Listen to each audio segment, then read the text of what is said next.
तटाकडील तालीम मंडळातर्फे आयोजित अटल चषक फुटबॉल स्पर्धेत आज अंतिम सामना संयुक्त जुना बुधवारपेठ विरुद्ध खंडोबा तालीम मंडळ यांच्यात झाला.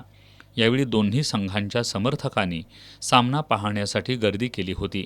पूर्वार्धात 8व्या मिनिटाला जुना बुधवारपेठेच्या रविराज भोसलेनं गोल करून संघाला 1-0 अशी आघाडी मिळवून दिली.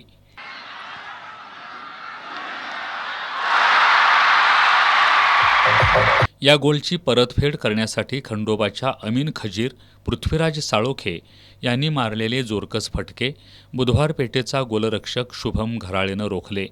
यावेळी बुधवार पेठेकडूनही चढाया झाल्या. सामन्याच्या 17व्या मिनिटाला सनवीर सिंग यानं गोल करून बुधवार पेठ संघाला 2-0 अशी आघाडी मिळवून दिली.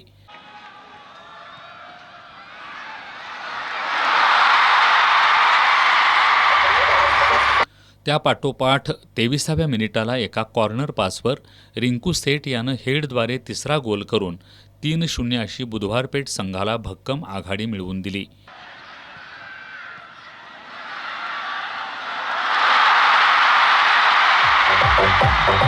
यानंतर खंडोबाच्या कुणाल दळवीनं चेंडूवर ताबा मिळवला.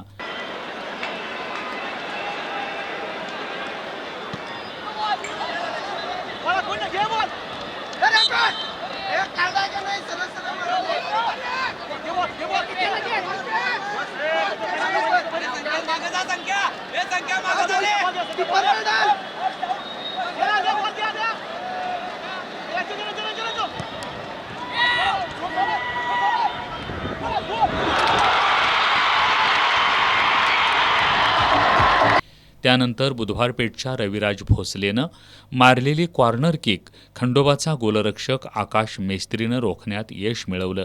शेवटची 10 मिनिटं बाकी असताना बुधवारपेठीची बचावफळी भेदण्याचा खंडोबाचा प्रयत्न अपुरा ठरला. संपूर्ण वेळेत संयुक्त जुना बुधवारपेठ संघानं 3-1 अशा गोल फरकानं खंडोबा संघाचा पराभव करून अटल चषक पटकावला. खंडोबा संघाला उपविजेतेपदावर समाधान मानावं लागलं.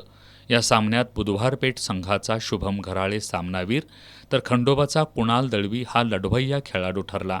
या स्पर्धेतील उत्कृष्ट गोलरक्षक खंडोबाचा आकाश मेस्त्री, उत्कृष्ट हाफ खंडोबाचा ऋतुराज साळोखे, उत्कृष्ट डिफेन्स संयुक्त जुना बुधवारपेठ संघाचा साहिल खोत तर उत्कृष्ट फॉरवर्ड खंडोबाचा अमीन खजीर ठरला. संपूर्ण स्पर्धेतील मालिकावीरचा मान संयुक्त जुना बुधवारपेठ संघाच्या हर्षद जरगनं पटकावला. विजेता संयुक्त जुना बुधवारपेठ आणि उपविजेता खंडोबा तालीम मंडळ या संघांना आमदार राजेश क्षीरसागर, भाजपचे महाराष्ट्र प्रदेश सचिव महेश जाधव, भरत पाटील, राहुल चिकोडे, अशोक देसाई यांच्या उपस्थितीत चषक आणि रोख बक्षीस देऊन सन्मानित करण्यात आलं.